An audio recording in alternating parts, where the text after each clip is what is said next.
ya, apa ya, insecure gitu. Di kalimatnya halus itu suara ibunya itu. Sampai-sampai anaknya itu nyautnya juga dengan nada yang sama. Bagaimana jawabannya, Bu? Dalam. Masya Allah. Padahal emang ibunya udah di dalam. Kata lembut disambut dengan lembut. Masya Allah. Saya sampai ibu ya, itu dengan keluarga ini, Bu, benar-benar saya tuh iri gitu. Ya beda kita nih. Kalau saya kan agak-agak sedikit apa ya, tegang juga tuh kalau udah kayak gitu.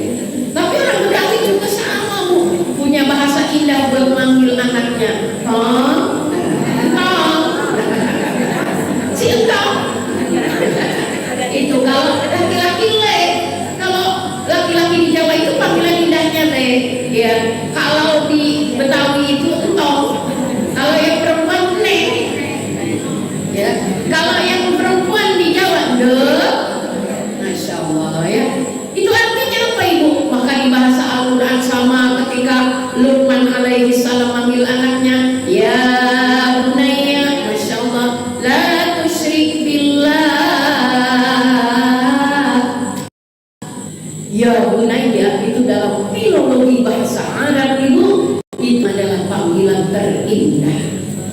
Kita aja dipanggil sama suami, ya Allah, Bu, kalau panggilannya enak apa-apa kita melehong. Ya Bu, baru sebuah nada panggil yang begitu indah. Jadi belum bicara panggilannya indah, maka Allah mencontohkan, ya ayyuhalladzina amanu, ya ayyuhal muzammil, wa ya ayyuhal mudaththir. Masya Allah, Ibu, Allah yang Maha Rahman, Maha Rahim, ya Allah manggil kita itu, bahkan yang tidak beriman kepadanya tetap dipanggil dengan panggilan yang indah, ya ayyuhal kafirun.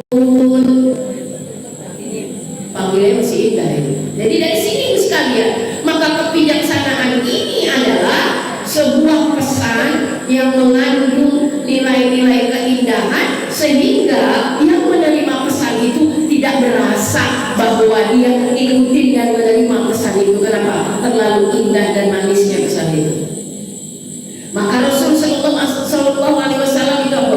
Harisun alaikum bil mu'minina raufur rahim. Khusus dalam ayat ini raufur rahim, Ibu, buat Nabi kita, Bu. Biasanya ar-rauf, ar-rahim itu untuk Allah.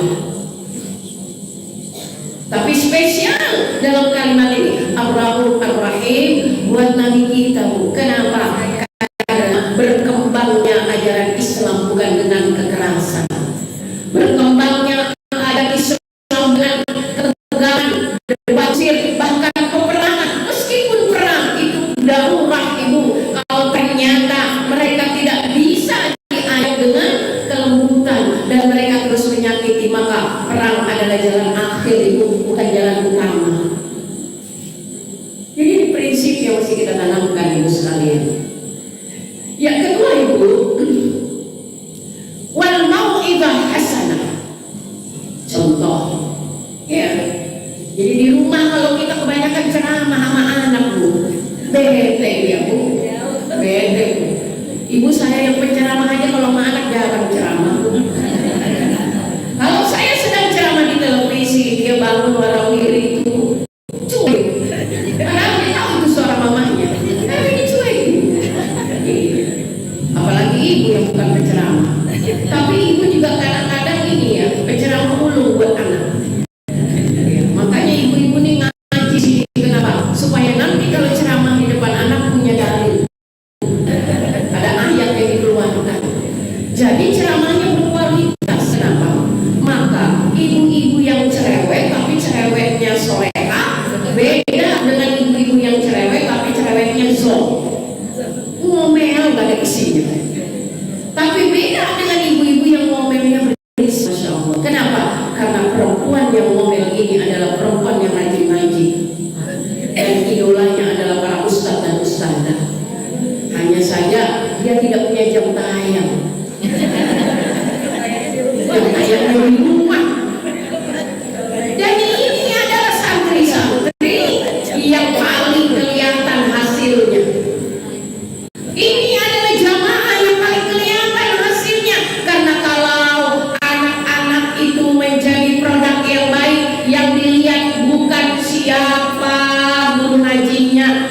siapa ibunya, siapa bapaknya.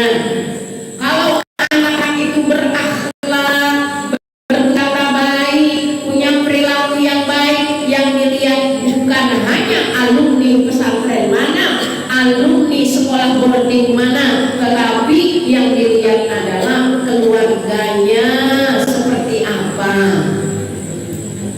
Itu kan nilai yang baku, Bu, nilai yang akurat, ya. Maka media tanamnya itu yang paling utama adalah keluarga. Maka dari sini mau ilmu hasanah itu ibu sekalian ya, bisa berupa nasihat tutur kata, bisa juga berupa nasihat dalam contoh. Ya, ngomong tapi jangan banyak-banyak, tapi sekali ngomong jelek gitu. Ngomongnya berkualitas gitu. Jadi nggak perlu dari aku kasihan anaknya ibu ya. Dan juga kita buang-buang energi gitu ya. Kita ngomong anaknya udah ngilang.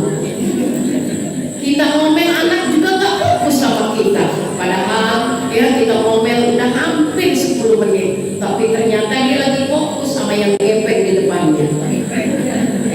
Akhirnya dia nggak fokus, dia baru sadar, mama tadi ngomong apa? Kan nggak ada ulangan. Ya kan? Kalau penceramah di rumah tuh udah nggak bisa disuruh ulang. Nah, jadi ibu sekalian yang dirahmati Allah, jadi penting bagi kita untuk mentarget. Nah, ibu sekalian kita lanjut terkait apa yang dikatakan musibah. Musibah di era fitnah. Fitnah di zaman para nabi itu apa, Bu? Fitnah di zaman para nabi adalah masih sulitnya mereka menerima ajakan nubuwah kenabian. Karena tugas para anbiya adalah bagaimana menyampaikan risalah kenabian itu tugas utama. Maka apa-apa yang diwahyukan oleh para anbiya kepadanya dari Allah, Bu, itu harus disampaikan. Wa ma yuntiqu anil hawa in huwa illa wahyu yuha. Maka para anbiya itu bicaranya sesuai dengan wahyu yang diturunkan. Kalau kita bicara dari sejak zaman Nabi Nuh, Masya Allah Ibu, Nabi Nuh itu hidup hampir berapa tahun Ibu? Lebih dari 90 tahun Ibu. Ibu, itu di atas itu semua yang beriman itu seuprit Ibu. Iya, seuprit banget Ibu. Coba kalau kita bisa target sekarang para ustadz dan ustazah yang viral, ustadz dan ustazah yang dakwah kemana-mana, itu jamaahnya ribuan Ibu. Ribuan Ibu. Kalau dikumpulkan itu udah ribuan. Yang hajatan aja bingung, ini minta diundang, mungkin saya sampai bingung. Saya pura-pura nggak tahu aja. Agak ketampung ya Bu ya. Nah, artinya apa Ibu sekalian? Betapa perjuangan para anbiya itu sulit Ibu. Apalagi ketika itu Nabi Saleh, Allah membangkangnya luar biasa itu. Umat Nabi Saleh udah seuprit, Masya Allah, keras kepala itu. Yang keras kepala, coba lah Ibu baca risalah para anbiya. Ya yang dekat aja sekarang ya Ibu sering baca tentu ya risalah Nabi Sallallahu Alaihi Wasallam. Masya Allah. Waktu beliau dilahirkan Bu, ya semuanya mencintai Rasul itu. Bahkan para pembenci yang pada akhirnya menjadi tokoh utama para pembenci itu pamannya sendiri ya Abu Lahab itu yang namanya diabadikan oleh Allah di dalam Al-Quran. Ya Allah, adalah salah satu orang yang berbahagia ketika kemenakannya lahir itu, sampai kebahagiaannya itu diwujudkan dengan memerdekakan Suaibah, satu orang budaknya itu. Tapi bahagianya itu makanya Abu Lahab setiap tanggal 12 Rabiul Awal, setiap hari Senin dia mendapatkan tahfiful adab, keringanan, karena dia pernah berbahagia dengan kelahiran Rasul Sallallahu Alaihi Wasallam. Bisa istirahat dia Bu. Kenapa Ibu? Karena pada saat itu Rasul Sallallahu Alaihi Wasallam belum dapat amanah. Bahkan ketika beliau menikah dengan Ibu Khadijah binti Khuwailid, rumah tangga beliau berdua itu Ibu sangat dihormati dan dikagumi. Yang satu seorang bangsawan dan entrepreneur, tokoh ternama di lingkungannya. Yang satu adalah pemuda yang menjadi dambaan setiap pemudi, yang dikenal dengan kejujurannya, kepiawaiannya, kelembutannya. Ini jodoh yang sepupu banget. Jadi rumah tangga Rasul adalah rumah tangga yang bikin patah hati sejazirah Arab pada saat itu. Tapi beda rumah tangga Rasul dengan rumah tangga mereka, dan mereka tidak mengganggu Rasul selama nubuah kenabian belum turun. Sejak rumah tangga dengan Ibu Khadijah ada corak yang berbeda. Mereka jauh sekali dari perkara-perkara penyembahan nenek moyang mereka, steril, dan itu pun mereka isokin, nggak masalah, semua bisa ditoleransi oleh mereka. Beda yang kedua rumah tangga Rasul dengan Ibu Khadijah. Rumah tangga Rasul dan Ibu Khadijah selalu ramai dengan fakir miskin dan anak-anak yatim. Itu kalau risalahnya kita baca. Tapi Ibu, perubahan besar terjadi setelah Rasul Shallallahu Alaihi Wasallam mendapatkan wahyu nubuwah kenabian. Berubah pandangan mereka, berubah hampir 180 lebih derajatnya.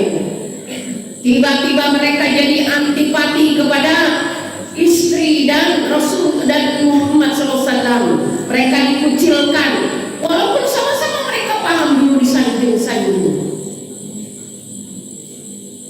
Akhirnya apa, Bu? Sasarannya bukan kepada Ibu Khadijah dan Rasulullah, tetapi sasarannya adalah kepada pengikutnya, orang-orang lemah dan du'afa. Ammar bin Yasir, bapak dan ibunya, sampai meninggal dianiaya oleh mereka. Bilal bin Rabah dikerek-kerek sama anak-anak, ditindih batu besar sambil diolok-olok, dan begitu banyak korban-korban orang-orang pengikut Nabi dari golongan bawah yang jadi sasaran mereka di saat mereka tak mampu menggebur Rasul dan Ibu Khadijah. Sampai sedasar itu mereka inilah as-sabiqunal awwalun yang menjadi korban genosida besar-besaran kelompok Abu Jahal dan konco-konconya yang menjadi pembenci risalah agama Islam yang dibawa oleh Rasulullah SAW. Coba bayangkan ini. Hingga pada dekade berikutnya ujian mulai datang bertubi-tubi. Itu fitnah itu. Dan kalau rumah tangga kita diuji, Ibu, difitnah, gak akan seberat rumah tangga Ibu Khadijah sama Rasul. Malah gak usah lebay kayak nulis status alay banget. Baru diuji suaminya LDR aja tiap hari nulis status. Padahal Ibu, berapa lama para anbiya LDR dengan istrinya? Nabi Allah Ibrahim alaihi salam hanya sesekali bertemu dengan anak dan istri. Rasul Shallallahu Alaihi Wasallam masih pengantin baru harus berujlah Gua Hira, ditinggalnya Ibu Khadijah. Padahal Ibu Khadijah sangat mencintai Rasul dan Rasul sangat mencintai Ibu Khadijah. Lama hidup dalam kesendirian, beliau pun ingin mencurahkan cinta dan kasih sayang. Tapi apa? Begitu dilematik problem yang berada di dalam umat, begitu sangat menyakitkan. Apa yang menenangkan mata, Bu? Kasus-kasus yang terjadi di lingkungannya membuat batin Rasul goncang, jiwanya berontak, matanya nanar. Sementara itu terjadi di depan matanya, beliau tak mampu melakukan itu tanpa SK dan dukungan dari orang-orang terdekat. Sementara waktu itu masih rapuh hubungan keluarga dan Allah belum memberikan SK. Akhirnya apa, Ibu? Beliau beruzlah, bertahan di Gua Hira, meninggalkan istri yang dicintainya. Dan istri tercinta ini tiap pagi ngerangsung makanan, Bu, naik bukit dan lembah untuk sampai ke Gua Hira. Siapa yang pernah naik Gua Hira ketika umroh atau haji? Itulah Khadijah. Sekarang mau udah enak sepanjang perjalanan Gua Hira, ada kafe-kafe tenda. Oh, minum haus dulu, berhenti dulu kita. Iya, mau minum teh tarik, mau sekedar kecap kurma ada di sana, Ibu. Tapi bayangkan Ibu Khadijah berjuang agar makanan ini sampai ke suaminya. Itu LDR yang paling menyakitkan, Ibu. Kita alay banget, tiap bulan kita hanya orangnya aja yang ada di rumah. Saya bilang, biasakan Ibu menutupi segala hal yang terjadi dalam kehidupan rumah tangga kita. Dan kita pun harus yakin orang-orang pun sama sedang diuji rumah tangganya. Ya. Jadi prinsipnya apa? Kekuatan ini berangkat dari media paling utamanya. Siapa media utamanya? Kita, seorang istri dan seorang ibu. Maka tepat sekali ketika saat itu pendamping utama adalah Ibu Khadijah Khadijah binti Khuwailid usia lebih jauh usianya dari Nabi, kemapanan ekonomi, pengalaman, kekuatan mental hadir di situ. Tepat waktunya. Dan sekarang ini Bu, modal ini ada di kita. Jadi fitnah yang melanda itu Ibu, ya akan menjadi sebuah fitnah besar ketika ini terjadi di dalam ujian itu. Karena keluarga itu akan mencerminkan masyarakat, masyarakat itu mencerminkan sebuah negara. Jadi lingkungan yang paling utama sentranya adalah keluarga. Maka keluarga pun begitu menjadi aset yang paling besar. Allah berikan koridornya, Allah berikan rambu-rambunya, Allah berikan tuntunannya. Maka disinilah bagaimana kita menangani fitnah dengan musibah-musibah yang terjadi di sini. Bukan bahasa ketakutan, tapi bukalah mata hati elemen keluarga kita dengan menelaah dan menjadikan ibrah dalam setiap ujian yang terjadi, mengembalikannya kepada mana? Kepada petunjuk Allah di dalam Al-Quran. Coba Ibu buka surat Al-Ahad ayat 123 sampai 126, Quran surah ke-20. Ini kuncinya. Maka bagaimana kita mengajarkan kepada mereka satu prinsip yang diajarkan oleh Allah Subhanahu wa Ta'ala, Ibu, pegangan yang menjadi kekuatan buat kita semua. Apa di sana? Apa kata Allah? Silakan Ibu, yang di depannya ada Al-Quran sambil ngaji lagi. Ya, baca.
Allah kasih panduan itu buat kita Ibu. Maka jika datang kepada kalian petunjuk dariku dan barang siapa yang mengikuti petunjukku dia tidak akan sesat, tidak akan celaka, tidak akan sesat, tidak akan celaka. Bisa jadi di setiap dekade fitnah itu melanda, tapi kan Allah udah kasih modal itu. Faman tabi'ah hudaya, itu kan menjadi hudan. Dan mana hudan itu? Hudan itu tidak ada di rumah kita, tapi kita hanya menjadikannya sebagai sebuah etalase Bu, sebuah hiasan Ibu. Ya, kita membacanya pun jarang. Sekali baca memaknai isinya pun nggak mudah. Bu, jadi bagaimana kita bisa menjadikannya sebagai hudan, petunjuk? Ya, hidup ini Ibu harus petunjuk. Sekarang nggak minta alamat, mintanya Sherlock. Bu, meskipun petunjuk melalui Google Map itu kadang-kadang juga nggak valid. Saya sering banget ikutin map malah tersesat. Mau ke majelis taklim malah nyampenya ke Empang. Jadi kita tuh butuh ya Sherlock. Ya Bu, harus ada petunjuk. Makanya memfilterisasi fitnah itu modalnya apa? Cari petunjuknya supaya sampai ke lokasi itu, ya cari petunjuknya itu. Maka kalau kita sekarang dimudahkan dengan teknologi, permudahlah jalan hidup kita dengan pedoman yang sudah Allah turunkan itu. Yaitu mana? Ya ini ibu-ibu yang setiap hari ya, kemana-mana, ya di mana-mana dengan siapa-siapa dikenali petunjuk itu karena kenapa? Kesesatan itu selalu ada pada tiap-tiap dekade itu. Fitnah itu ada pada tiap-tiap dekade itu. Sekarang ini lagi lambe apa bu? Bullying. Anak-anak itu selalu orang dewasa bullying itu bisa jadi karena pengaruh emosional ya bu ya. Yang tadi bahimiah itu ya. Itu makanya kemarin itu sekalian ya menjadi pembahasan dan menjadi review kembali buat kita para orang tua. Apakah baru sekarang bullying itu terjadi? Oh enggak, kasus bullying itu ibu udah ada sebelum Nabi kita, Nabi Allah Yusuf alaihissalam itu bu, ya bu. Perundungan terjadi. Nabi Yusuf alaihissalam dibully oleh saudara-saudaranya itu, disakiti. Kenapa? Karena semuanya berangkat dari ya, antar manusia itu selalu ada pergesekan. Nah jadi kenapa hal ini mesti terjadi dan fitnah ini terulang kembali? Ya itulah tadi yang nafsu bahimiyah itu ibu. Kejahatan seksual di mana-mana. Padahal ini manusia yang punya akal, yang punya nalar gitu ya. Manusia punya seks punya, tapi ada aturan yang Allah tetapkan itu. Hewan punya seks punya, tapi dia nggak punya akal. Maka ketika Allah mengatakan bedanya manusia dengan hewan itu dengan akal, ketika mereka punya akal tapi tikanya kayak hewan, Allah jelas-jelas langsung bilang kita kalau an'am ente semua sudah binatang. Mereka itu nggak beda itu sekalian. Bahkan ada yang lebih rendah. Kenapa dikatakan rendah? Ya rendah dong, karena yang ini kan memang tidak punya akal, tapi yang ini kan punya akal. Maka saya sering mengatakan ibu sekalian ya, otak sama akal itu beda. Otak itu kambing punya, sapi punya, tapi akal hanya dipunya manusia. Berarti otak kata benda, akal kata kerja. Manusia yang tidak memfungsikan otaknya, dia nggak punya akal. Makanya sering tuh otak yang nggak difungsikan, bahasa kita keluarga otaknya didengkul. Pindah ke otak ke dengkul. Karena kalau otak ini di kepala, dia berfungsi berpikir, merenung, bermuhasabah, ya introspeksi. Makanya ditanya oleh Al-Quran, ya bu, apalah tusirun, apalah tadakkarun, apalah tadabbarun. Semuanya diajak berpikir. Emang kamu nggak pikirin? Emang kamu nggak renungkan? Emang kamu nggak telaah? Emang kamu nggak muhasabah? Hanya kita. Supaya apa? Bangkit ini ya menjadi energi untuk kita merenungkan. Jadi manusia yang menggunakan akalnya itu adalah manusia yang tidak pernah berpikir. Makanya Allah beri gelar mereka-mereka yang menggunakan akalnya itu adalah ulul albab, ahli pikir. Tapi kalau udah ulul albab, bukan hanya ahli pikir bu, antara pikir dan zikir bersatu sehingga melahirkan sebuah karya, ya, sebuah sikap dan perilaku, sebuah keputusan yang mewakili nilai-nilai Rabbaniyah Allah Subhanahu wa Ta'ala. Itu kuncinya begitu. Kita semua selamat dari fitnah bu. Kalau kita energinya bu, kita kerahkan yang cukup kecil aja lah. Kita kan bukan pejabat bu. Kita kan bukan juga orang-orang yang harus membuat misalnya lingkungan Paula Esther ini soleha semua. Solehain aja tiap rumah, ya kan sebuah lingkungan RT itu akan menjadi cerminan warga-warganya. Lingkungan RW akan menjadi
auladakum ala syakilatikum.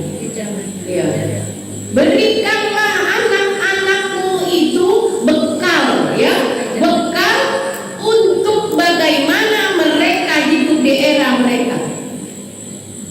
Fa innakum makhluquna bi zamanin ghaira zamanikum. Karena sesungguhnya mereka itu tidak hidup di zaman kita hidup, tapi zamannya mereka. Jadi pesan ini buat kita mana? Apa yang terjadi sekarang ini kita juga harus update. Makanya orang tuanya sama punya HP gitu ya. Jadi malah justru media sosial menyebabkan kita gagal fokus. Kita hanya fokus menjadikan media sosial ini sebagai apa? Ya, relaksasi, sebagai apa? Visualisasi, apalagi ya ajang gengsi, semuanya ini, apa lagi? Apa namanya ya, prestasi, apa semuanya kayak gitu. Menjadikan media sosial ini ya sebagai dunia lain untuk memperbanyak fitnah-fitnah itu. Orang tua tuh beda ya menggunakan media sosial dengan anak-anak yang memang media sosial ini zaman mereka bukan zaman kita. Kita mah menyesuaikan saja. Alhamdulillah di era begini kita masih hidup, diberi kesempatan oleh Allah, Bu, ya, punya komunikasi yang terlekat ini. Tapi produk yang dihasilkan malah lebih miris dari zaman orang tua kita yang kagak ada beginian. Lebih miris. Orang tua kita dulu, Bu, membesarkan kita, Bu, nggak punya alat komunikasi. Alat komunikasi mereka adalah nurani. Alat komunikasi mereka adalah ya batin. Kalau anak tubuh ya lagi kesulitan batinnya kontak. Makanya banyak orang tua yang kontaknya udah hilang orang tuanya. Karena kenapa? Muhasabahnya kurang. Kalau bahasa lebih tingginya tirakatnya kurang. Bagaimana mau tirakat di budaya zaman gepeng begini? Orang dulu pada tirakat, Bu, kalau anak-anak lagi pada pergi, suami pergi itu tirakat ya. Makanya amalannya banyak. Maka kalau dulu mau cari berkah itu, Bu, ya, ada tempat-tempat di mana dituju. Ada orang-orang di mana tempat kita mencari keberkahan. Padahal orang itu nggak bergelar depan belakang tengah, nggak, orang biasa. Dari gunung-gunung, dari kampung-kampung dikejar untuk dicari keberkahannya. Karena di balik gunung yang semuanya dianggap semuanya serba serem, sepi, di situ tempat tirakat yang paling indah. Seperti yang dilakukan Nabi SAW di Gua Hira itu tadi, kontemplasi bahasa umumnya. Maka jiwa itu perlu dicari obatnya itu. Karena ketika kita lelah, udah ya akunnya tutup dulu. Nggak punya akun juga hidup kok asal punya oksigen. Perlu iklan kita dari media sosial. Ya ibu sekalian. Jadi zaman ini kita harus beradaptasi, tapi jangan sampai kita malah menganggap media ini adalah Pancasila yang buat kita sebagai orang tua. Maka akhirnya apa? Akhirnya para orang tua ini lebih narsis dari anak muda.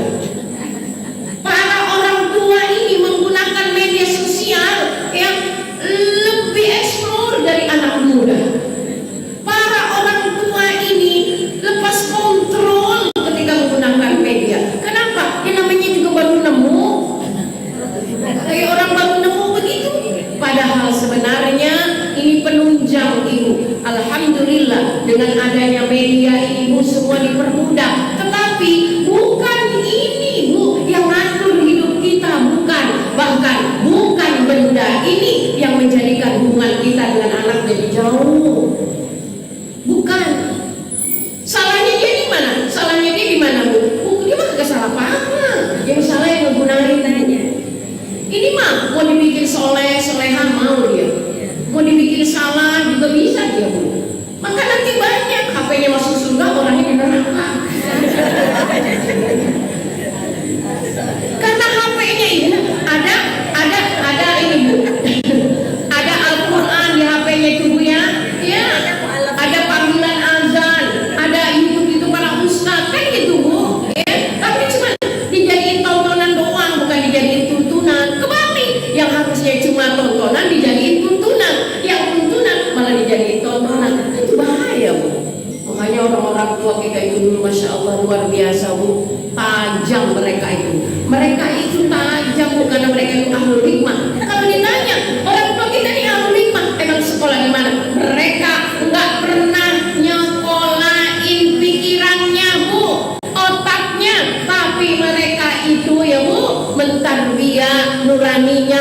kolbunya. Kenapa? Karena kalau mata batin hidup, pandangan lebih luas daripada mata lahir.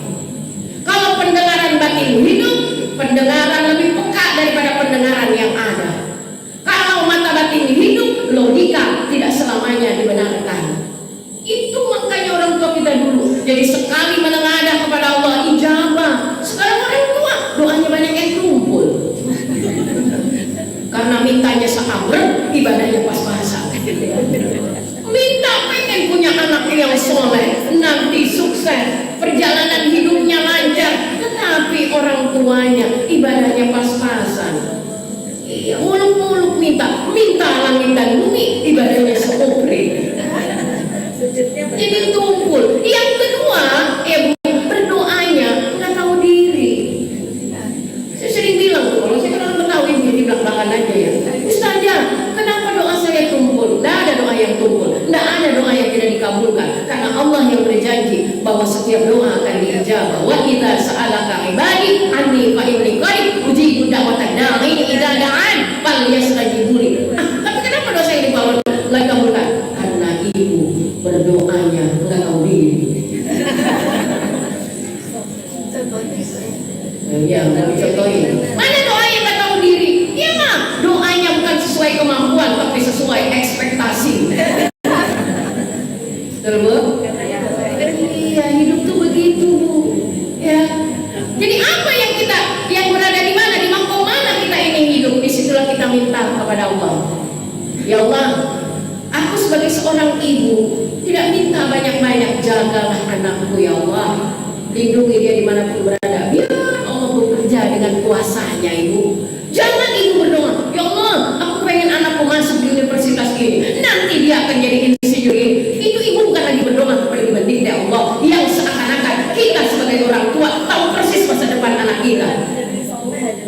Itu berdoanya gak tahu diri namanya. Ya, udah doanya to the point, langsung minta. Padahal ada adab dan kriteria berdoa. Ibu datang kepada saya, ujung-ujung ngomong, Ustazah Yati, tolong saya. Ibu dari mana? Maksudnya apa? Kok yang mukadimah dulu, Bu? Mukadimah.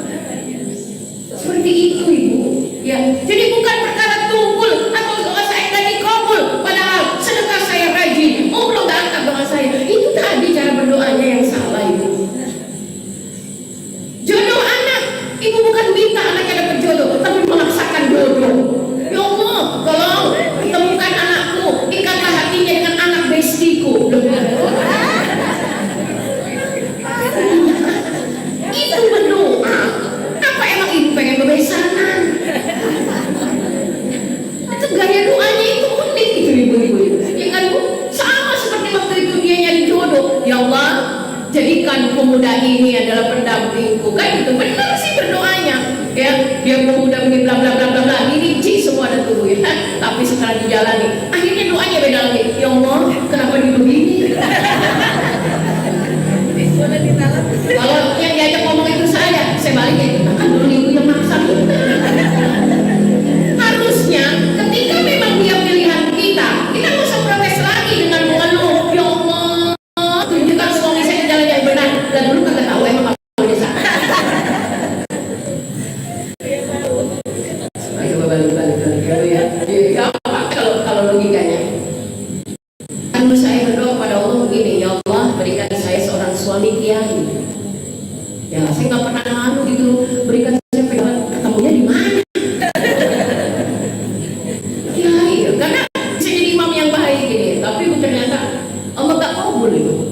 Allah nggak kabul. Ibaratnya suami saya sekarang bukan kiai, tapi Allah kabul ibu. Suami saya santrinya kiai. Alhamdulillah. Ada kiainya. Ada kiainya.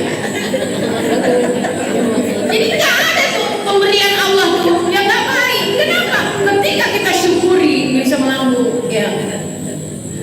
Karena banyak istri-istri kiai juga masuk viral saya. Tak syukur, tak hadus binikmah, mohon maaf gitu. Semuanya saya syukuri ya Allah. Ya, kalau saya jadi ibu kiai nanti saya jadi ibu nyai. Berarti saya nggak bisa kemana-mana dong. Ngajar aja di pondok, nggak kemana-mana gitu kan. Tapi alhamdulillah ternyata Allah kasih kamu berjuangnya begini caranya. Alhamdulillah. Jadi berdoa itu tidak harus sesuai dengan ekspektasi. Berdoalah Bu, apa yang kita minta, tapi biar Allah yang bekerja, dan mintanya dalam tataran yang tahu diri. Ya, jadi insya Allah ketika Allah bukakan jalan itu, pertama ketika seorang dalam gua gelapan ibu ya, itu hanya cahaya setitik jarum ya bu ya. Tapi ketika dia temu di sana, dia bertitik cahaya itu mulai dia terus sedikit-sedikit lama-lama jadi besar. Demikianlah petunjuk ijabahnya doa. Allah bukakan pintu sedikit, ketika yang berdoa menguatkannya dengan ikhtiar menjadi sebuah kehidupan yang tenang. Itu kunci menangkal fitnah yang kedua ya. Yang berikutnya di ayat berikutnya itu maknanya juga tajam ibu. Dari poin-poin yang kita gali pada pagi hari ini tentang bagaimana kita menyikapinya.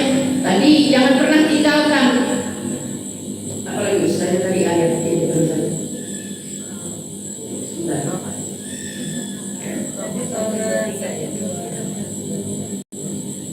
Baik ibu sekalian.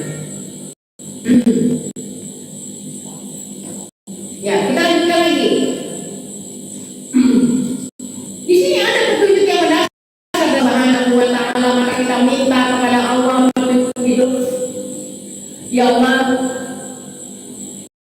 mengapa engkau menghibur aku dalam keadaan buta, padahal aku tadinya adalah orang yang lihat. Itu kan bahasa karena ada orang-orang yang dulu itu penglihatannya begitu tajam, tapi menjadi kena itu waspada tadi. Maka saya bilang pada nafsu bahimi ya. Saya minum dulu ya bu. Sampai jam berapa kita? 11, 15 Masih ada waktu ini? Iya. Itu tadi ibu kita minta pribadi. Ya Allah, jangan kau hitamkan setelah kau putihkan. Jangan kau tutup itu hidayah setelah kau beri petunjuk. Karena apa ibu sekalian? Ketutupnya pakai apa? Ya fitnah-fitnah itu. Mana fitnahnya? Harta, anak kalau bagi perempuan. Kalau bagi laki-laki, istri, harta, anak. Harta itu termasuk misalnya jabatan.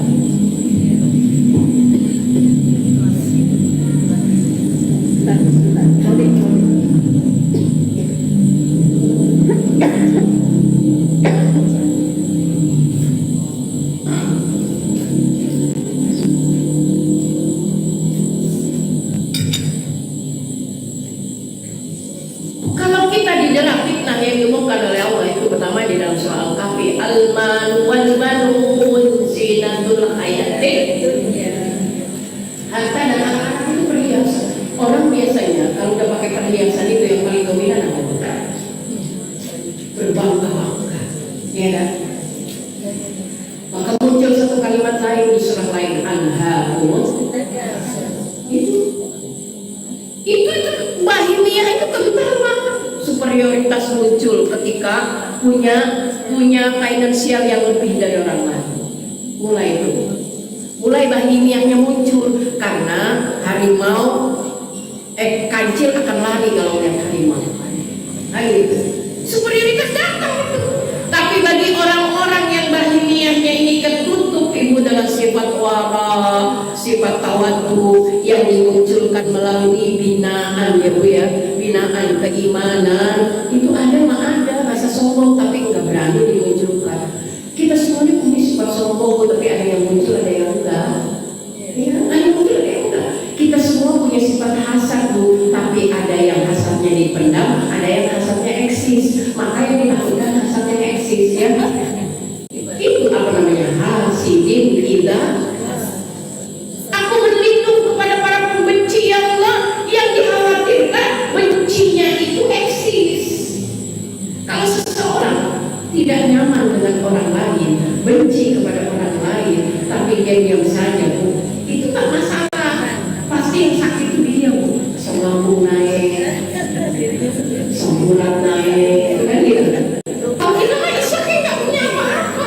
Nah, tapi yang berbahaya adalah hasad yang eksis, seperti hasadnya Abu Jahal dan konco-konconya yang bukan hanya mereka membenci Nabi, pada puncaknya berbuat ternyata kebencian. Sekarang banyak ya, dan mohon maaf, makar yang terjadi memang umumnya terjadi antara personal yang saling kenal. Betul Ibu. Personal itu saling kenal, kadang-kadang kejahatan orang sekeluarga, mohon maaf ya, dianiaya, pelakunya siapa? Bisa ternyata keluarga terdekat yang sakit hati. Kedua, orang yang pernah bekerja dengannya dan sakit hati. Maka kunci yang pertama itu tadi, perlakukan manusia itu sesuai dengan kemanusiaannya, walaupun secara kasat mata ya, hierarkinya dia itu memang beda dengan kita. Tapi jangan dijadikan itu puncak untuk menganiaya orang lain. Jadi karena anaknya sering melihat perlakuan orang tuanya di rumah dengan para penggawa rumah ini, jadi sikap anaknya ya sama orang rumah begitu, nyuruh, merintah ya. Maka saya perintahkan anak-anak jangan lupa bahasa di depan minta tolong, karena yang pertama si Pak ini lebih tua dari kalian, dia orang tua. Jadi siapa kita yang si Pak, siapa yang kita orang tua. Jadi bahasa ini, pergaulan ini akan mencerminkan bagaimana anak-anak kita sekarang empatinya kurang, karena kita juga punya andil besar dalam sikap anak-anak kita sekarang ini. Dulu kita waktu kecil kurang gimana nakalnya Bu, tapi ketika melihat orang lain teraniaya, peka jiwa ini. Karena orang tua kita mengajarkan bagaimana keprihatinan itu ada, maka jadilah mediator yang mampu merespon segala hal yang terjadi di luar sana dan menjadi sebuah diskusi di rumah kita itu. Setiap ada persoalan yang lagi viral. Kenapa? Karena meskipun anak kita jarang nonton TV, kita tahu infonya juga dari TV, mereka juga mesti tahu kalau sesuatu itu viral. Udah tinggal connect itu, lalu bahas dan jadikan diskusi di ruang tamu, bukan di ruang makan. Karena dalam Islam makan nggak boleh bicara, bukan di meja makan. Saya tidak membiasakan ketika makan itu ngobrol, tapi ngobrolnya habis makan. Karena waktu makan ini makan, fokus, jangan makan sambil ngobrol. Ya. Atau kita bicaranya apa? Setelah kita sholat berjamaah, ya berleha-leha dulu di area tempat sholat sambil berdiskusi. Ya mungkin anak-anak pada tiduran, kitanya duduk, bapaknya juga senderan di tiang, apa-apa. Karena itu tidak kita santai. Pada saat itu kita sharing session antara anak dengan orang tua. Ini madrasah ini. Kalau anak-anak kita melihat yang viral-viral itu, menurut akumulasi pemikiran mereka, persepsi mereka, imajinasi mereka, yang mereka paham itu seperti itu, harus dimasuki dari kita orang tua yang kaya pengalaman dan punya keramat tinggi. Ini keramat semua nih di depan saya. Orang tua itu keramatnya tinggi.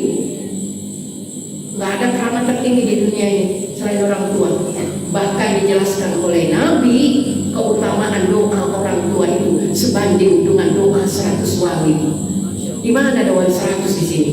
Nggak ada. Di Jawa wali cuma 9. Di Bali wali pituk cuma 7. 7 tambah 9 16. Kalau doa seorang ibu, doa orang tua disamakan dengan doanya 100 wali, carilah wali sampai jumlahnya 100 di sini sampai kau temukan doanya yang ijabah. Ternyata nggak perlu dicari, itu ada di orang tua. Caranya gimana Ustazah? Supaya jadi orang tua yang mumpuni seperti para wali. Ya itulah makanya diasah, dipertajam ya. Udah diberi SK oleh Allah, orang tua ini ijabah doanya seperti 100 wali. Bukan memanfaatkan kalimat itu dengan semena-mena pada anak. Mama ini wali loh. Anak jawab, wali mana? Wali beda. Wali murid. Enggak malah membanggakan SK itu, tapi SK itu dipegang, direnungkan, ya Bu, ditadaburi, dimuhasabah itu. Tajam berat. Jadi ibu ini hati-hati. Kenapa? Karena ketika kita berdoa, ya Allah itu langsung mengijabah. Yang kedua, hierarki kita ya setelah Allah wa qadara rabbuka alla ta'budu, jangan ya ada wasiat dari Allah, jangan nyembah kecuali kepadanya, wa bil walidaini ihsan, dan berbuat baik kepada kedua orang tua. Jadi itu SK besar itu. Nah, jadi menangkal fitnah, pelarian yang paling akurat adalah dengan anak-anak lari kepada orang tua, dengan orang tua kembali mendekat kepada anak agar fitnah-fitnah ini dapat disterilisasi oleh anak-anak kita dan rumah tangga kita terjaga. Ya kenapa? Jadi apa terjadi di lingkungan? Saya mah tidak selalu menyalahkan anak apa yang ditonton, apa yang dilihat, bergaul dengan siapa, tapi korban-korban bullying ini, ya mereka yang backgroundnya juga pernah pelaku bullying ini, mereka itu pernah jadi korban. Akhirnya apa? Mereka letupkan pada orang lain. Kenapa?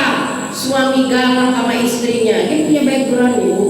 Ya, di rumahnya itu orang tuanya dulu biasa melakukan kekerasan.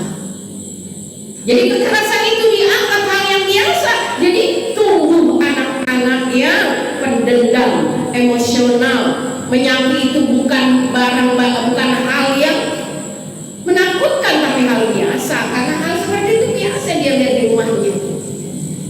Jadi betapa kita ini secara tidak langsung telah mengukir nilai-nilai yang akan menghancurkan langkah yang cerah buat mereka. Nafsu yang seharusnya tenggelam menjadi karena andil madrasahnya di sana. Harusnya nafsu bahimiyah ini tenggelam, tapi dia mencuat dengan apa? Karakteristik yang bahimiyah juga di rumah itu. Maka akhirnya dia pun terupgrade semua di dalam jiwa anak-anak.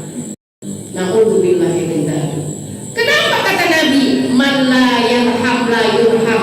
Mereka yang gak punya cinta gak akan dicintai. Karena yang bisa memberi hanya orang-orang berpunya. Orang yang punya cinta memberi dengan cinta. Orang yang punya kasih sayang memberi dengan kasih sayang. Orang yang punya harta memberi dengan harta. Pemberian itu datang dari orang-orang yang berpunya dan diberikan kepada orang yang tidak punya. Maka cinta dan kasih sayang dalam keluarga ini, respon ketika mereka mau bicara, hadapi ketika ada konflik bersama-sama. Jadilah madrasah, jadilah perpustakaan yang katalognya tanpa batas buat anak-anak. Jadilah telaga yang paling adem di antara telaga-telaga yang ada di sekitar Ciputat ini. Ya, karena telaga yang paling indah itu ketika anak-anak lari kepada ibunya, mereka menemukan jawaban. Meskipun ibunya bukan seorang perempuan yang berpendidikan tinggi, tapi itu tadi karena aromanya tajam, jadi bisa merespon apapun problematika anak. Anak-anak bu, nggak usah kalau dia bertanya kita jawab, tetapi ketika dia bertanya, yang laki-laki dilus saja kepalanya udah adem bu. Yang perempuan dilus pipinya, tapi yang salah lulus bu, ketukeran ibu. Anak laki-laki dilus pipi, pasti tangan ibu ditepis. Tapi anak laki-laki bu, harus dilus kepalanya ini. Ya, kenapa? Karena dia seorang laki-laki, beda dengan perempuan yang lebih condong kepada kelembutan. Jadi hanya dengan sentuhan aja bisa luluh lantak itu kegalauan mereka di luar sana. Jadi inilah hal-hal yang perlu kita waspadai. Yang berikutnya ibu sekalian, kenapa musibah itu ada? Kenapa musibah itu datang? Musibah yang menimpa manusia itu akibat kesalahannya sendiri. Gak ada ambil Allah di sini ibu sekalian. Kenapa? Allah jelaskan itu di dalam surah Asy-Syura ayat 30. Apa kata Allah? Wa ma asabakum min musibatin fabima kasabat aydikum. Apapun musibah yang menimpamu disebabkan apa? Ulah kamu. Aydikum maksudnya tangan-tangan kamu. Ya.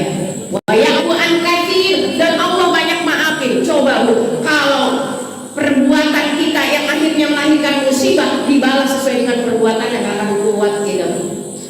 Tapi kita dimaafkan, dikasih itu sedikit aja oleh Allah balasannya sebagai peringatan. Kalau manusia para pendosa di dunia ini bu, sudah dibalas azabnya oleh Allah, pamulang ini udah tenggelam bu. Iya, tapi kenapa? Wayangku an katsir, ya Allah maafkan itu. Ya, jadi hanya baru sedikit-sedikit tanda-tanda supaya melek itu yang tadinya tertutup mata dan hati. Allah maafkan itu. Jadi tak dibalas dengan balasan yang setimpal, tidak. Karena ini masih dunia. Maka ada peringatan-peringatan. Makanya bahasa kita akhirnya apa? Muncul untung. Yang tenggelam cuma dapur. Kalimat untung, karena kalau melihat dari efek, melihat dari akibat yang ulah kita, bisa jadi semuanya itu tenggelam kan ya. Jadi semuanya kalimat itu untung kita. Untung kenapa? Ya itu tadi, ya yang banyak keberuntungannya karena Allah sayang, yang sedikit dalam itu Allah ingin memberi peringatan. Betapa lelahnya ibu kita kalau punya anak lima-limanya susah diatur. Tapi Allah kasih satu atau dua aja supaya jangan terlalu nyenyak tidur. PR nih supaya kita bangun di sepertiga malam, supaya kita juga jangan terlalu berbangga-bangga. Ibu bangga di mana cerita anak kayaknya dia doang yang punya anak.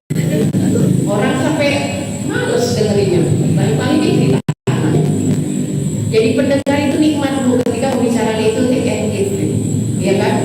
Dia bicara, kita bicara. Ini dari awal sampai akhir kita disuruh jadi pendengar. Tapi karena saya sering berbicara ya bu, ternyata jadi pendengar itu nikmat. Asal jangan, iya ngedengerin orang membangga-banggakan dirinya. Sama saya itu pusing bu. Tapi saya malah lebih suka ketika dengerin orang curhat, cerita-cerita pengalaman. Itu seperti membuka sebuah catatan buku ya. Jadi mendengar tuh enak tuh. Ibu mendengar tadi enak tuh. Kalau ada yang agak lucu ibu ketawa, serius banget cenderung ya. Tapi otak saya ibu yang udah gak review dari kan. Maka saya tuh kadang seperti tenggelam di lautan ketika saya sedang menyampaikan ceramah. Lupa dengan segala urusan. Pas udah di mobil baru ingat, oh iya. Jadi itu semua sekalian yang dirahmati Allah. Jadi adalah muncul kesadaran dalam diri kita, nggak akan ya. Kemudian disinggung juga dalam surah An-Nisa ayat 79 ya. Masya Allah. Kebalikannya, kalau kebaikan itu dari aku kata Allah, ma asabaka min hasanatin fa min Allah. Allah tuh pasti menginginkan kebaikan buat kita bu ya. Wa ma asabaka min sayyi'atin fa min nafsik. Tuh. Kalau ada yang sesat dari kamu, kenapa? Antara yang baik dengan yang buruk aku sudah jelaskan kok. Surga neraka, terang dengan gelap, kiri dengan kanan, ashabul yamin, ashabus shimal. Tapi kenapa kamu nggak gunain? Ya jelas-jelas itu, ya. Sampai Allah katakan di sini ibu sekalian, wa ma arsalnaka lin-nasi rasula wa kafa billahi syahida. Makanya setiap ada dekade manusia ada rasul yang diutus buat apa? Tapi kadang-kadang rasulnya dianiaya, rasulnya dibully, nabinya didolimi, dihina, dicaci. Coba bayangkan ya, betapa keras perjuangan para ambil. Nabi Allah Musa itu pengikutnya bandel-bandel, rasionalis tapi rasionalis apa ya? Apa sih namanya? Rasionalis apa sih namanya? Logikanya nyaman tapi ngeyel kalau bahasa saya. Kalau baca kisah Nabi Musa, ngeyel mereka. Suatu hari, jadi saya tutup dengan kisah Nabi Allah Musa alaihi salam. Suatu hari Nabi Allah Musa itu kan makamnya apa Bukit Sinai. Kalau Nabi Sallallahu Alaihi Wasallam Gua Hira, ya. Makanya lu kita ini baru belum ke sana. Nah, Nabi Allah Musa itu makamnya Bukit Sinai. Jadi kenapa? Karena beliau tipe Nabi yang berbeda dengan Rasul kita. Ya, beliau itu orangnya progres. Jadi kalau ya Allah, langsung. Jadi kalau naik ke bukit lebih dekat ke langit. Ya, jadi beliau sering dialog dengan Allah. Makanya Nabi Allah Musa alaihissalam diberi gelar Allah yang sering berkalam dengan Allah. Ya. Kalau kita kan ya berkalam-kalam dengan Allah nggak dengar sabda apa firman-firman Allah, ucapan langsung dari Allah berbeda dengan Nabi Allah Musa alaihissalam. Ya Musa, idrib bi'asokal bahar, pukul laut ini kayak tongkat kamu. Kita kan tidak ada perintah, makanya nggak belah-belah ke laut. Makanya Fir'aun tenggelam. Kenapa? Karena dia nggak bisa dialog sama Allah. Tapi kalau dia bisa dialog dengan Allah, begitu Nabi Musa membuka ke laut, bisa aja Fir'aun bilang sama Allah, ya Allah tutup nih laut. Fir'aun bego. Berarti, yang konektifnya jatuh Nabi Allah Musa, makanya langsung Allah perintahkan. Nabi Allah Ibrahim pun begitu. Ya narukuni badan wassalaman ala Ibrahim. Selesai, kita enggak, karena tumpul. Maka suatu hari ibu sekalian, kaumnya ketika ada beberapa orang sama di bukit Sinai itu, ya Nabi Allah, bagaimana kalau nanti malam kita undang Rob kita, Robmu dan Robku, Tuhanmu dan Tuhanmu untuk makan malam. Nabi Allah Musa emosi. Ya. Tuhan yang kau bayangkan itu nggak seperti kita, lapar, haus, butuh makan, nggak seperti itu. Ya namanya juga orang ngeyel, dia tantang lagi. Jadi nggak bisa nih, ya nggak bisa lah. Terus kayak kira-kira begitu loh. Ayo udah kalau nggak bisa, payah, udah kan gitu. Ulanglah turun mereka semua itu, bandel-bandel bu, ya. Masya Allah, ditinggal sebentar dan dia malah nyembah itu patungnya si sapi ibu. Nah ibu itu lama saya tinggal nggak begitu. Ya ibu sekalian, jadi ini ya. Jadi apa artinya ibu sekalian? Begitu mereka turun dan menghilang, Nabi Allah Musa mengulang ya Allah ketika bicara yang lain itu diselipkan. Ya Rabb, ya ini ada jamaah yang ngeyel tadi. Pengen undang kau makan malam, aku bilang nggak bisa lah, karena kau tak butuh makan, tak butuh minum, tak butuh tidur. Loh apa kata Allah itu sekali? Ya Musa, penuhi undangan mereka, aku datang. Nabi Musa kaget. Ya Rabb, mana mungkin lah? Jawab saja undangan mereka, aku akan datang. Sudah aku katakan tidak bisa pada mereka, ya kali dibatalin. Harus disampaikan Musa, disampaikan kepada pengikutnya bahwa Allah bisa memenuhi undangan. Wah mereka senang itu. Ya dari pagi sampai malam tuh, nanti makan malamnya kan jam 7. Dari pagi pada belanja, masak, olah-olah semua digerakkan. Semua ada apa nanti malam Tuhan Musa dan Tuhannya yang kita percaya ini akan datang untuk makan malam bersama kita. Sampai menjelang maghrib itu persiapan belum selesai, lagi sibuk-sibuknya datang seorang kakek kelaparan keluar keringat dingin ibu, melihat wangi makanan, dia datang ke situ dan makanan pada matang. Ya Tuhan berikan saya makan, saya lapar. Tapi karena semua pada sibuk, mereka dicuekin ibu sekalian, sampai akhirnya disuruh kerja, bantuin dulu nanti kita makan malamnya bareng Tuhan. Ya tapi kan udah lapar, akhirnya dia pingsan dari dikasih makan, malah disuruh kerja.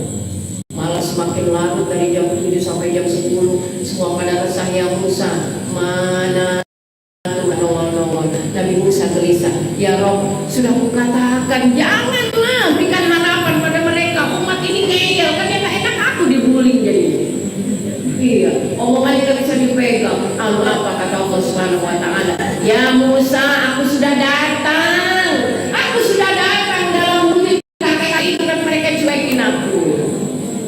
Inilah hikmah artinya apa bu? Ketika kita masih makan orang, sama dengan kita memberikan satu nilai kebajikan yang terhitung nilai makan yang dianggap dibutuhkan bagi orang yang berpendapat Allah untuk makan.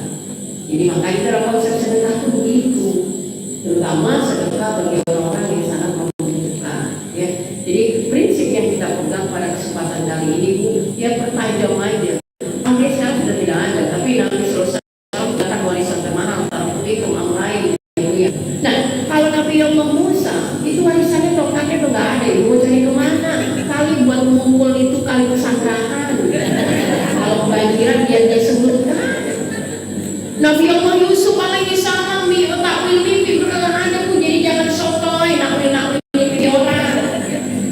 Temennya cerita, saya semalam mimpi begini-begini, oh dia seperti Nabi Allah Yusuf dapat wangsit, bukan wahyu tapi wangsit.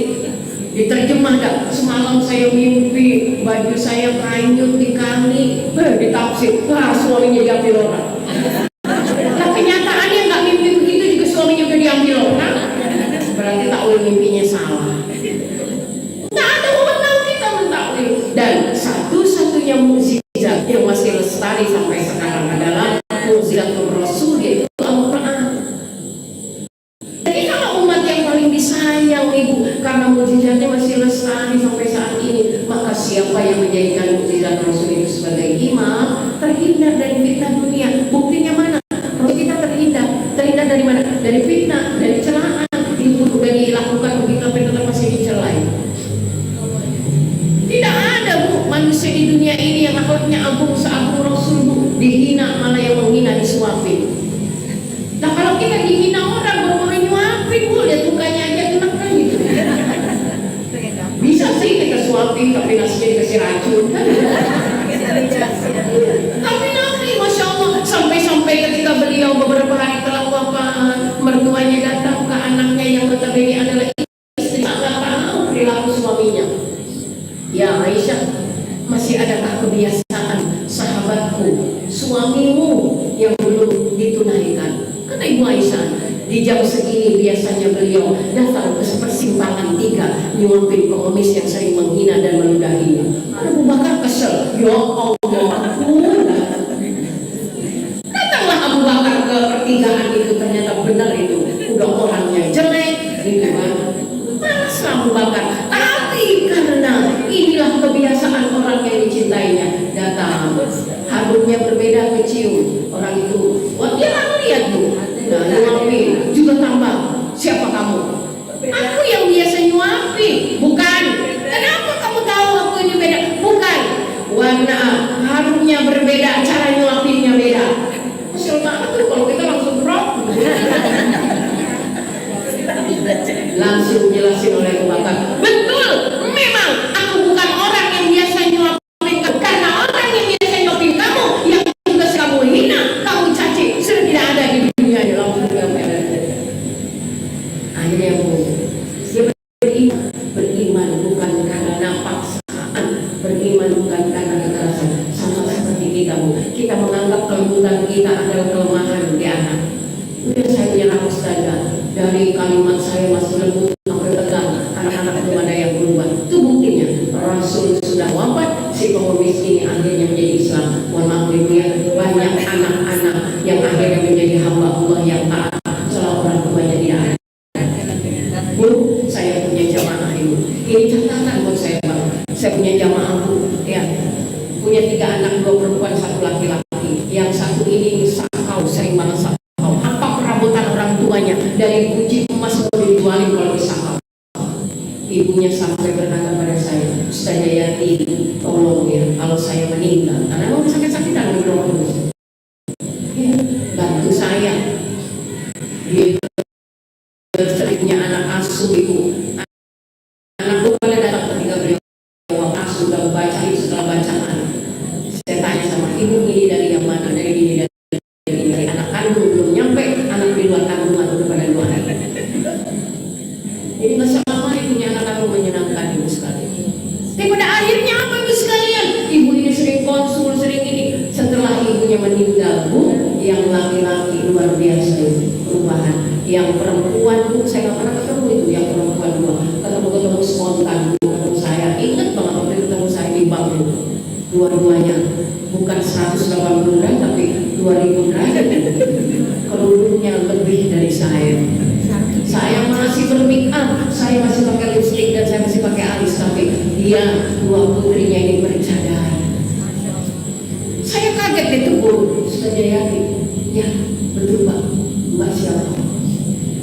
Dibuka sesaat, wah saya yang kaget Bu, Masya Allah. Ya inilah akhirnya apa itu syafaat dan doa-doa orang tua di timing waktu yang pas, disitulah menjadi amal soleh. Makanya yang berhenti bilang capek. Ya. Jadi mungkin sekarang kita belum panen, mungkin tanaman kita masih dimakan hama, ya pupuknya kurang pas. Tapi pada saat ini kita terus mencari ya agar hamanya itu juga bisa hilang dan pupuk yang menjadi pupuk yang baik, sehingga suatu hari nanti di tengah kepapahan kita, di tengah ketuaan kita, selalu jadi orang yang mengerti bagaimana cara bercocok tanam yang bagus.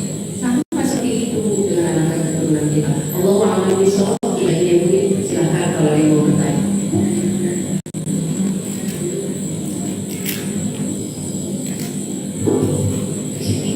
Ada yang mau bertanya? Sesi tanya jawab. Mungkin 1, 2 ya. 2 ya. Kita batasi dulu saja.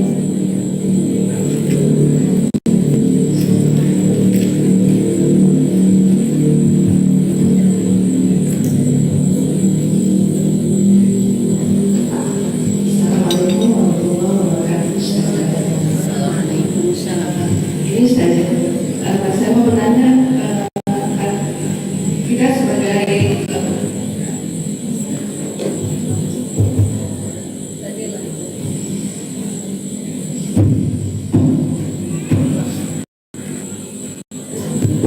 halo ya,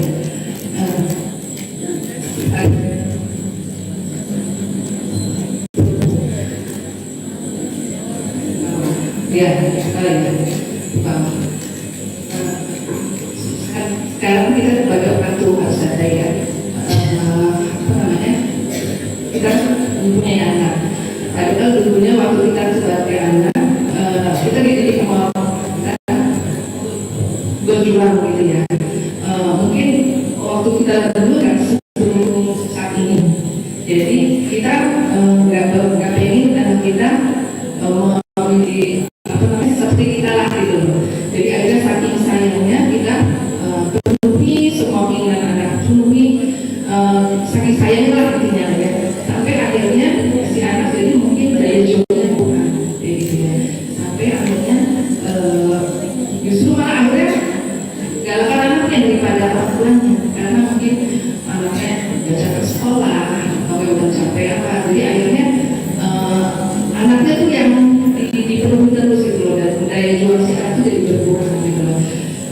Melihat kondisi seperti ini, jadi kita kayak apa namanya, stroberi, dikasih stroberi yang lemah gitu ya, yang bersedikit-sedikit udah nyerah gitu. Beda dengan mungkin waktu kita duluan, mungkin kita orang tua kita fighting gitu ya, daya jual kita tinggi. Dengan kondisi seperti ini, kita sebagai orang tua harus bagaimana saja. Saya langsung jawabin, nanti tak betul. Ibu sekalian, jangan mendidik anak dengan pola asuh balas dendam. Ya, pola asuh balas dendam itu akan fatal efeknya. Karena kenapa? Setiap orang tua pernah menjadi anak sesuai dengan pola asuh ketika dia dibesarkan oleh orang tuanya. Bisa jadi yang pertama, pengalaman pahit tidak mau terulang pada anaknya. Pengen beli apa susah, pengen sesuatu nggak diturutin sama orang tua. Entah karena kita punya orang tua yang streng atau karena memang agak ada yang buat belinya. Akhirnya balas dendam kita apa? Nah, tidak ada kata tidak untukmu. Karena dulu zaman mama begitu susah pengen apa-apa, sekarang silahkan. Akhirnya anak difasilitasi dengan segala kebutuhannya. Atau begini, anak-anaknya sedang jadi pejuang, tapi orang tuanya melemahkan. Kasihan, kan gitu. Dari pagi sekolah, padahal sedang berjuang, tapi dilemahkan. Sama ketika perjuangan para sahabat sedang punya semangat juang, istri mengganggu. Sesekali izinlah dengan Nabi. Pada saat perang itu musim panen, banyak sahabat-sahabat yang tidak ikut, padahal dibutuhkan oleh Rasul. Ini kenapa? Itu godaan, itu fitnah. Jadi ini terjadi pada kita. Kebalikannya, ada orang tua yang dididik ya, strike diterapkan lagi sama anaknya. Dulu mama bisa jadi begini karena kakekmu itu tentara, dia mendidik bak tentara buat mama dan kakak-kakak. Didik lagi tentara sekarang ini, anaknya jadi stres. Jadi muncul tuh pola asuh yang beberapa waktu lalu viral, pola asuh POC. Bukan POC, pembantai yang paling terkenal di negara kita. Maka pola asuh kasih apa? Tidak boleh membantah. Apa kata mamanya begini? Anak-anak begitu malu.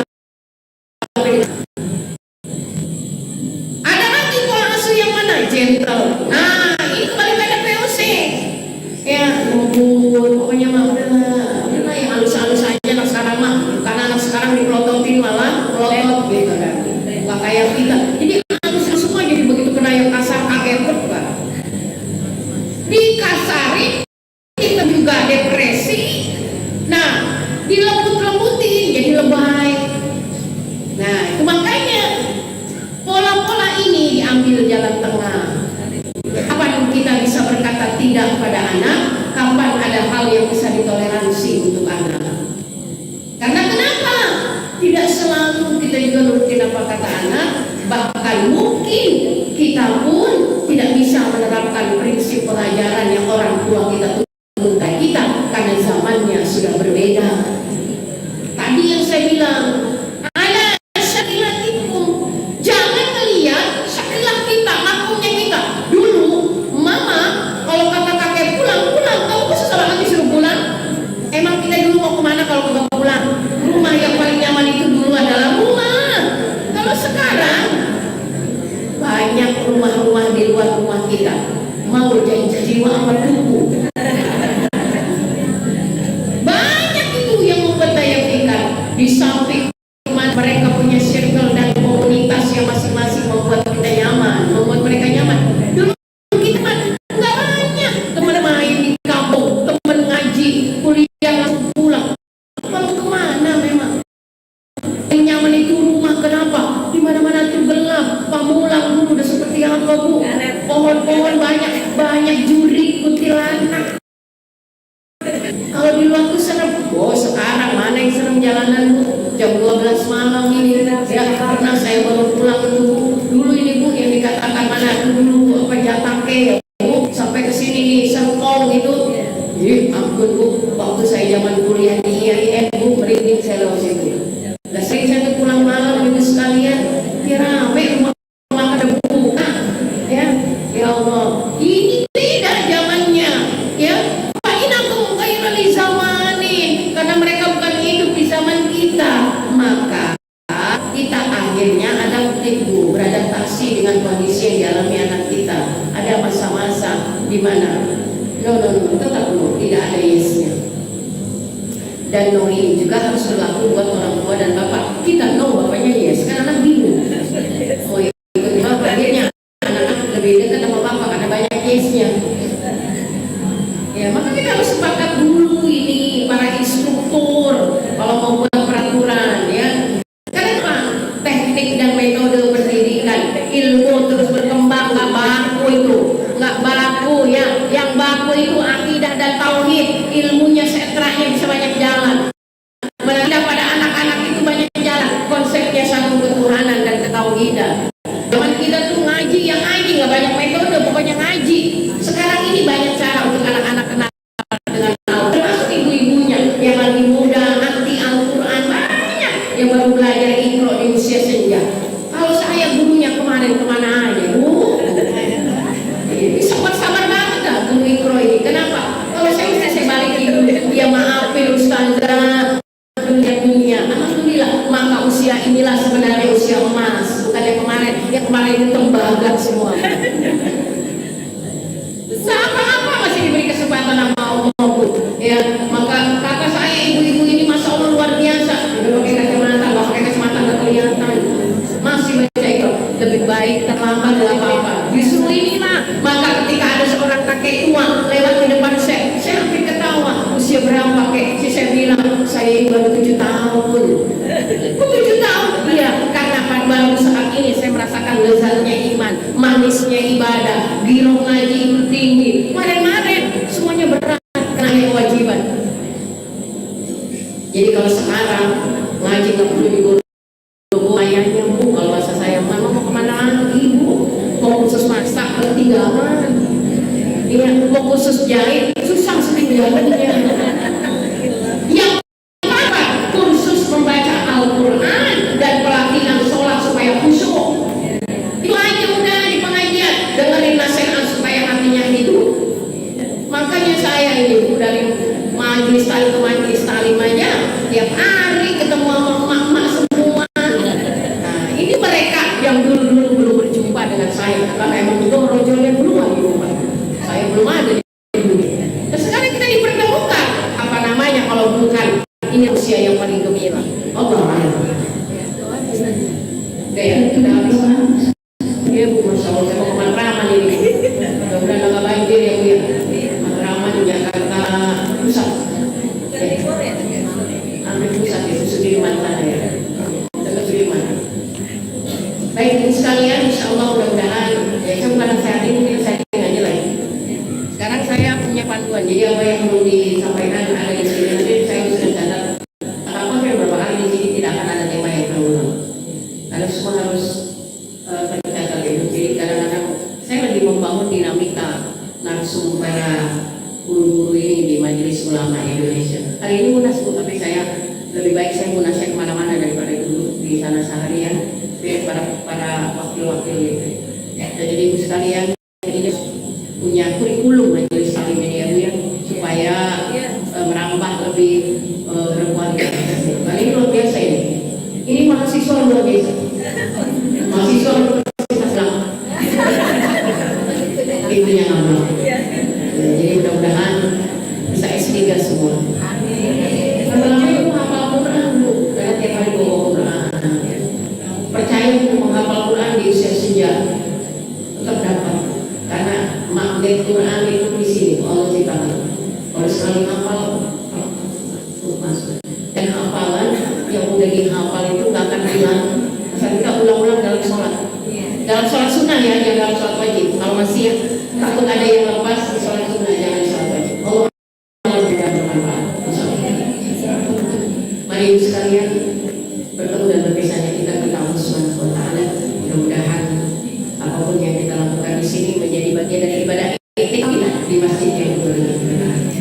Dan doa insya Allah mudah-mudahan apapun yang menjadi bagian kita semua. Sebelumnya mari kita berdoa. Astaghfirullahaladzim. Astaghfirullahaladzim. Astaghfirullahaladzim. Innallaha ghafurur rahim. Hasbunallah wa ni'mal wakil. Ni'mal maula wa ni'mal nasir. Hasbunallah wa ni'mal wakil. Ni'mal maula wa ni'mal nasir. Bismillahirrahmanirrahim. Alhamdulillahirabbil alamin. Hamdan hamdan syakirin hamdan yu'minu wa yukafi mazida. Rabbana lakal hamdu wa syukru kama yanbaghi li jalali wajhikal karim wa li'azimi sultanik. Ya hayyu ya qayyum bi rahmatika astaghis. La ilaha illa anta subhanaka inni kuntu minadh dhalimin. Iftah lana ya Rabbana abwaabal khair, abwaabal barakah, abwaabal rizqi, abwaabal sihah, abwaabal quwwah, abwaabal salamah wa abwaabal jannah. Allahumma anzilna munzalan mubarakan wa anta khairul munzilin. Allahumma anzil aqibatana fi umuri kulliha wa ajirna min khizyi dunya wa adzabil akhirah. Allahumma rabbana afriq alaina sabra wa sabbit aqdamana wa ansurna 'alal qawmil kafirin. Allahumma la tad'a' lana dhanban illa ghafartahu wa la hamman illa farajtahu wa la daynan illa qadaytahu wa la maridan illa shafaytahu ya arhamar rahimin. Rabbana atina fid dunya hasanah wa fil akhirati hasanah. Alhamdulillahirabbil alamin. Al-Fatihah. Bismillah wassalamu ala al-afiyah wa bil ruhi wa bil jasadi wa ibu. Baik Bapak Dr. Hadi Trimuryanto bin Bapak Chandra Pranoto. Bismillah wassalamu ala al-afiyah bi dinina wa dinanya wa dunyana wa bil ruhi wa bil jasadi. Bismillah wassalamu bisyara'ati ulul Quran suratul Fatihah. A'udzu billahi minasy syaithanir rajim. Bismillahirrahmanirrahim. Alhamdulillahirabbil alamin arrahmanir wa iyaka